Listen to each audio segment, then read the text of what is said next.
Ọmọlúkà èmi ló ṣe live program fún má wọrí ẹ fẹ́ gbọ́ ẹ̀sìn ara yín níta ẹ̀yin Yorùbá nation olè association of olè òní Yorùbá nation association of jàgùdà olè òní Yorùbá nation ẹ̀sìn yín wà ní ọwọ́ wa ìwọ Ọmọlúkà tó ń sọ̀rọ̀ yìí kó lè mọ̀ pé mo mọ̀ ẹ́ o jẹ́ kí n sọ bí tó ti ń ṣèpàdé nígbà rally màá wá béèrè lọ́wọ́ ẹ̀ pé nǹkan tó dánwò tó ṣe ní rally yẹn tí wọ́n ṣe lákùrẹ́ kó lè mọ̀ pé mo mọ̀ ẹ́ dáadáa ó ń ṣe ìpàdé ní sáìdì Ṣàgárí ibẹ̀ tí yàn bá ti fẹ́ yà sí ọ̀nà Orange FM ọ̀nà tó gbọ́ lọ sọ́wọ́ òkè ẹ̀ tó lọ sí ọ̀nà kí wọ́n ti ń porúkọ ẹ̀ tó jáde sí ọ̀nà ọjà lọ́wọ́ òkè ẹ̀ ọwọ́ báyìí lẹ ti ń ṣe ìpàdé ibẹ̀ lẹ ti pín vẹ́ẹ̀sì ìjọsìn so kó lè mọ̀ pé mo mọ̀ ẹ́ dáadáa ọmọ ọ̀kà òun sì ni ẹ́ kó mọ̀ pé mo mọ̀ ẹ́ dáadáa orí ẹ ti dàrú Ọmọlúkà orí ẹ o ti gbalẹ̀ ọmọ àlè sì ni ẹ́ àánú Sunday Igboho ló kàn ń ṣe ní wọn ò mọ̀ wípé ọ̀ràn bàbá Èkìtì àti Adélùkà yìí gídá ẹyẹ fò ni wọn ò mọ̀ kán bá lè mọ̀ ìjọsí tí problem wà ńlẹ̀ tí wọ́n rí ipa tí Onítìrí tó ń kó pé mà dàrú ni ṣebí Adélùkà yìí ni wọ́n fẹ́ lò against bàbá Bánjí Akíntóyè láti máa fi track bàbá kí ni ìrẹ́pọ̀ tó wà láàrin Adélùkà àti Dúpẹ́ Onítìrí tó fi lọ gba fóònù lọ́wọ́ Dúpẹ́ tó ní òun wọn ní pé kóun lọ present ẹ̀ fún bàbá Akíntóyè ká ní bàbá Akíntóyè gba fóònù yẹn ń kọ́ ìgbà wo náà ni máa track bàbá yẹn kẹ́ lè mọ̀ ẹ́pọ̀ ọmọ àlègbà òun ni Adélùkà yìí 419 gidi ni àìkàmú àwọn tó ń gbowó lọ́wọ́ wọn tó ń gbowó lọ́wọ́ wọn tó ń gbowó lọ́wọ́ wọn ní kankan Yorùbá nation ó kàn fi ń bojú ni 419 ni ọmọ àlè tó tí ò níran tí ò níwèé ọjọ́ ìbí òun ni ẹ́ ìwọ tí ẹ pé wèrè ni ẹ́ ìwọ tó ní wèrè ni ẹ́ òun sọ̀rọ̀ pé kíní pé ṣe mo nǹkan tí mo ti dáwọ́lé ìpònípọn gbà ẹ̀ ò dáwọ́lé ó yẹ nísìn ìpònípọn gbà ẹ̀ ẹlẹ́yìn ilẹ̀ ìṣèlú àwa tá ń tó Nàìjíríà ní kó má bàa dàrú àwa tá ń pariwo wípé kọ́ máa fìyà jẹ ìran wa ní ipa olè yìí kó sì bẹ́ẹ̀ ń kówó jẹ ni owó Yorùbá nation tí wọ́n dá ń bolo wà àti èyí táwọn diaspora dá sí ọwọ́ Kóìkì tọ́nà fẹ́ fi dá radio station lẹ̀ radio station yẹn òun dà ṣe bóun ni Kóìkì yìí kó lọ tó lọ fi dá studio sílẹ̀ ní UK tó lọ ra apartment ìwọ náà fún ara àwọn eléyìí táwọn diaspora send sí ẹ ṣe bóun ló fi ń bọ́ ọmọ ẹ ló fi ń bọ́ family ẹ ló fi ń bọ́ torí pé tí ò bá kúkú sí Yorùbá nation kí ló fẹ́ dáwọ́lé at the end of the day kó tó wá dúpọ̀ àwọn èèyàn ó lóun fẹ́ ti fídíò kò ní dáa fún ẹ Ọmọlúkà kò ní yẹ bó ṣe lọ ṣe fídíò fún mi yẹn bàbá Èkìtì náà bàbá Èkìtì ẹ pé 419 lòun náà 419 ló ń ṣe lẹ́kìtì ń bẹ̀ yẹn ní bàbá Èkìtì òun náà pè ẹ́ ọmọ ayé kò tọ́ yẹn nǹkan tó sọ lélẹ́yìí mo ní ẹ̀yin àti Sunday Igboho àti gbogbo yín pọ̀nípọ̀ gbá yín ọ̀tẹ̀ níyín ọlọ̀tẹ̀ níyín kò sí nǹkan tó jẹ́ Yorùbá nation àṣẹ Yorùbá nation ọmọ Oòduà ni wá Oòduà nation la need tàbí restructuring nǹkan tá a nílò nìyẹn fẹ́ Yorùbá nation ẹ fi ń powó sápò ara yín ni ó lè ní yín jàgùdà ọlọ́ṣà òun ni yín ìgbà tán wá sílé Sunday Igboho kí ló dé táwọn warriors ò fi jáde diaspora send owó wọ́n send mọ́tò ẹ pín mọ́tò lọ sí báàṣì ibi táwọn èèyàn wà ẹ pín mọ́tò fún wọn kọ́ńtì ẹ̀rí nǹkan máa lò ẹ kó mọ́tò yẹn sínú ilé yín ọ̀pọ̀lọpọ̀ owó ni wọ́n sẹ́ndì sí Kóìkì tí wọ́n ṣe gbogbo ẹ̀ ẹ bẹ̀ sí gbá àwọn èèyàn ẹ bẹ̀ sí scam àwọn èèyàn ẹ scam wọn tán náà nísìnyí ẹ rí wípé àti ẹ̀ tí wá rí wípé wọ́n ń lò yín gan ni àti rí pé wọ́n ń lò yín ni evidence ti wà òpònú ara rẹ̀ tó ń sọ̀rọ̀ àtijọ́ Sunday Igboho tó ti lóun káàkiri ọ̀dọ̀ ọba ìlú ẹ̀ mélòó sọ́dọ̀dọ̀ Olúbàkà ṣọ́n ti wá sọ́dọ̀ Olúbàkà rí wọ́n tó ní ọmọ kìíní ni mí ọmọ oníkànnù ni mí kí n sọ fún ẹ ọmọ oníkànnù ni mí kó lọ họ́ọ̀gì transformer ó lọ́mọ ìlú Gani Adams ni mí pé Gani Adams ló rán mi ọ̀rọ̀ yẹn ní ìsìn máa dẹ̀ sẹ́ni kìíní ẹ̀ sí Gani wọ́n nílò láti sú ẹ pẹ̀lú nǹkan tó sọ yẹn kó wá mọ evidence ẹ̀ jáde ọmọ Ọ̀kà Àkókó ni mí ọmọ oníkànnù ni mí St. John's Anglican Church tó wà ní ọjà ńbẹ̀ yìí bẹ̀ ní church family mi màá tún júwèé ilé wa fún ọ tó bá tún nídìí màá tún júwèé ẹ̀ fún ẹ òrìpórí ẹ ti dàrú ọpọlọ ẹ ti jọba ó gbádùn wá ayé ẹ náà bó ṣe rí gbogbo owó tẹ ẹ kó jẹ náà ní Yorùbá nation wo bí ayé ẹ ṣe rí bàtà tí wọ́n ń wọ̀ bàtà yẹn ayé ẹ ó yìí da ju ayé ẹ lọ wo bí ìgbésí ayé ẹ ṣe rí àárọ̀ òrọ̀ ẹ alẹ́ ò lẹ́ ẹ síbì kan ọ̀sán gan kò sán ẹ Ọmọlúkà wo bí ìgbésí ayé ẹ ṣe rí ẹ tútù jáde Yorùbá nation kó tún bẹ̀ sí pa àwọn ọ̀dọ́ lọ ṣe bí omi la kọ́ńtẹ̀ ká tó tẹyan rìn àbí bẹ́ẹ̀ kọ́ wọ́n ń sọ fún yín restructuring ní kẹ́ kọ́kọ́ jà fún ọmọ yín ló wà ń bẹ̀ ẹ fi ọwọ́ ẹ support ọmọ yín níbẹ̀ yẹn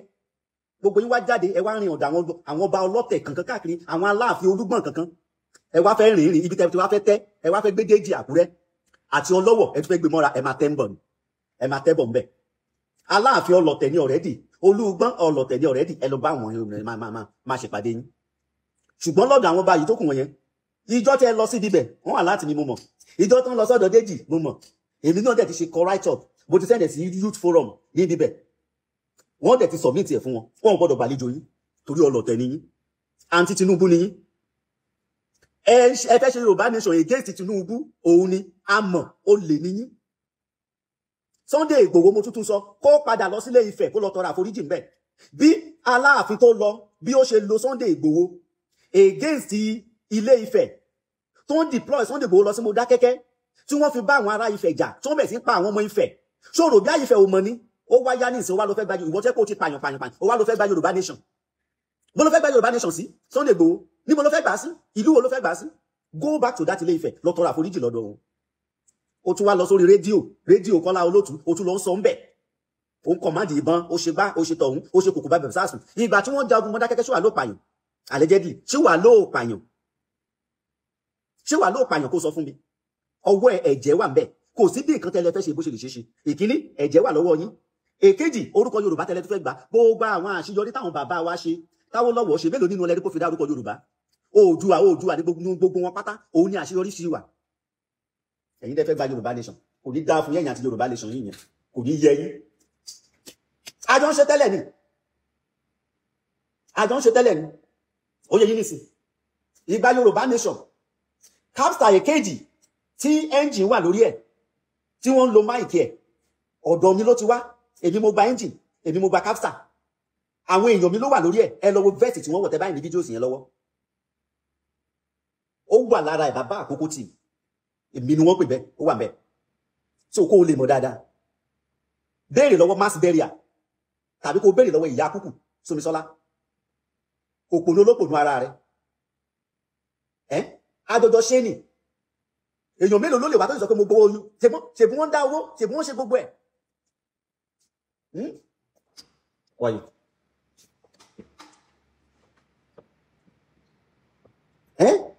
kó wá sọ fún mi èèyàn mélòó ló lè sọ wípé ẹnìkan scam òun ṣùgbọ́n ẹ̀yin lókè nínú ilé Sunday Igboho yẹn association of 419 kí ló fa ìjà Kóyìkí àti Awíkókó wọ́n dá owó ẹlẹ́fẹ́ fi create radio station Kóyìkí ń dáná owó ó ń ku owó náà ra yìí ṣe bí kan tó fa ìjà wọn àti Awíkókó nìyẹn bàyẹ́ pé Awíkókó òun náà fún ara ẹ̀ náà ìsapá òṣèré ti ní ni wọ́n kí ló kọ́kọ́ fa ìjà wọn nígbà yẹn owó Yorùbá nation tó ń dá fún yín òun dà ẹ mú jáde ṣé kìí ṣe ó lè ṣe bẹ́ẹ̀ fi ń gbá àwọn èèyàn ní ẹ wá dúró ẹ̀mí tó ti sọnù nínú Yorùbá nation ó wá sọ nínú fídíò yẹn ó ní Yorùbá nation ẹ̀mí ò sọnù jọ àwọn tí wọ́n pa lẹ́kọ̀ọ́ ńkọ́ dá mi lóhùn àwọn tí wọ́n pa lẹ́kọ̀ọ́ ńkọ́ àbí àwọn tí wọ́n pa silently ṣé gbogbo àwọn tó ń ṣe rally fún Yorùbá nation yẹn ṣé gbogbo wọn ló pé tí wọ́n wà níbẹ̀ ẹlòmíì ọlọ́pàá gbé wọn táàtì ẹ̀mọ́bi tí wọ́n wà mọ́ bóyá wọ́n kú bí wọ́n nù ní wọn rí wọn Àdògán tó kú kì í ṣe kú Yorùbá nation kan ló kú àfa àkọ́tọ́ kámọ́lé tí wọ́n pa ṣẹ́kù ṣe kú Yorùbá nation kan ló kú so kí wá nìkan tó ń bá mi sọ àwọn tí wọ́n yìnbọn lù tí ìbọn bà ìgbà tó ṣe rally kan lẹ́kọ̀ọ́ tí straight bullet tó lọ bá ọmọ kékeré kan bẹ̀ ṣé kì í ṣe ikú Yorùbá nation kan ní gbogbo wọn yẹn kú dámi lóhùn àní ọlọ̀tẹ̀ ni yín sẹ́ ìwọ wá jáde síta wá ń ṣe fídíò fún mi tẹ́ẹ̀ bá dé màá bẹ̀ sí kó àṣírí yín jáde Ọlọ́run bá gbọ́ èmi fẹ́ fi ṣe pé nǹkan tí odó bá ti dé kì í tú rí ìta mọ́ ni nǹkan tí odó bá ti dé kì í tú rí ìta mọ́ mo fi ṣe tẹ́lẹ̀ bọ̀ ó dà ipá àṣírí yẹn fẹ́ kó máa jáde màá bẹ̀ sí tú àṣírí yín síta báyìí ọ̀pọ̀lọpọ̀ yín á mọ̀ nǹkan tí ẹ ṣe nínú Yorùbá nation wọ́n wá sọ àwọn tó wà ní diaspora wọ́n wá sọ wọ́n di ATM ẹlòmíì tí ìyá ẹ̀ ò bá jẹ tí ìyá ẹ̀ bá fẹ́ jẹ tí ìyá ẹ̀ bá fẹ́ mu diaspora lápè àwọn máa pè wọ́n ẹ̀ lóò mọ́mì mi sọ́bẹ̀ wọ́n fẹ́ ṣe operation fún mọ́mì mi gbé memory card mi o wọ́n ti ń kọrin tó wà ní memory card o ó kù díẹ̀ kó wọ fídíò wọ́n fẹ́ tètè ṣe operation fún wọn kó tó di pé wọ́n play orin yẹn débi fídíò fún wọn kìnnìkan òpònú ni gbogbo yín ó ní mo ṣe fídíò kan mo ní àṣírí èmi kàn fi ṣe bá àwọn èèyàn ṣeré ni tó bá jẹ́ pé ó rí ẹ pé tó bá lọ wo fídíò yẹn kanlẹ̀ wà ní pé mo sọ pé kí wọ́n jẹ́ kí wọ́n lọ sùn tán bá jí wọ́n lè gbàgbé ìṣòro Nàìjíríà èmi fi ṣe fún wọn ni èmi ò lóògùn ṣùgbọ́n mo lólódùmarè Ifá dẹ̀ ń bẹ lẹ́yìn níbi ké ẹ̀yin òpònú lásán wá yí ẹ bó ṣe rí wá yí ẹ àkísà ẹlẹ́gbin ó ṣorí róbó tóbi lógo WhatsApp ó ṣojú ku dúró bí Kúnlé Abímbọ́lá èmi mọ Gani Adams rí ni òpònú olópònú ara ẹ̀ gbogbo yín máa pasán ni ẹ máa ra máyé ni gbogbo ẹ̀yin Yorùbá nation ẹ máa ra máyé ni kò ní dáa fún gbogbo yín òpònú ọmọ yín fẹ́ lọ fún second time tí ẹ kẹ́ support ẹ support ẹ lè fẹ́ bẹ̀rẹ̀ rally kò ní dáa fún yín ẹ̀yin ọlọ́tẹ̀ gbogbo wọ̀nyí. Please subscribe to Face TV Africa and turn the notification on. Face TV Africa ẹ jọ̀ọ́ ẹ subscribe ẹ hẹ́tẹ̀. Face TV was Swoby.